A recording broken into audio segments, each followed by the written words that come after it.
গত রবিবারই চলে গেছিলাম আমার বেস্ট ফ্রেন্ডের বাড়িতে। আসলে দমদমে একটা ইনভিটেশন ছিল আমাদের। দমদমে যাবো আর ওদের দেখো বাড়িতে ওকে যাবো না নাকি সেটা কি ভালো আর লাগছে, হয়? তোমাকে ভালো সেজে লাগছে। গুজে এসছে। এর আগের দিন যে তুই আমাদের বাড়িতে সেজে গুজে গেছিলি। আজকে আমার অবস্থা খুব না, খারাপ। কতদিন বাদে আবার দেখা হলো? 1 মাস বাদে? না না না, 1 মাস হয়নি। আরো বেশি। না না, তোরা করলি কবে? 25? না না, 1 মাস হয়নি, 1 মাস হয়নি। ভালো আসছে না। দেখো আজকে আমরা এসেছিলাম একটুখানি টাইমের জন্য, দেখালো তা একটুখানি টাইম না, 4:30 থেকে অনেকক্ষণই 7টা টাইম।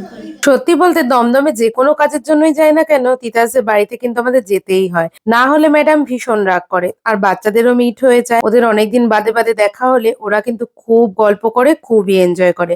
আর যে কারণেই যাই না কেন ওরা না ভীষণ ভাবে আয়োজন করে ফেলে। আমাদের সেদিনকে একটা ইনভিটেশন ছিল, পেট পুরো ফুল, কিন্তু তবুও আমি না করা সত্ত্বেও ও কিন্তু গ্রেভি চাউমিন বানিয়েছিল।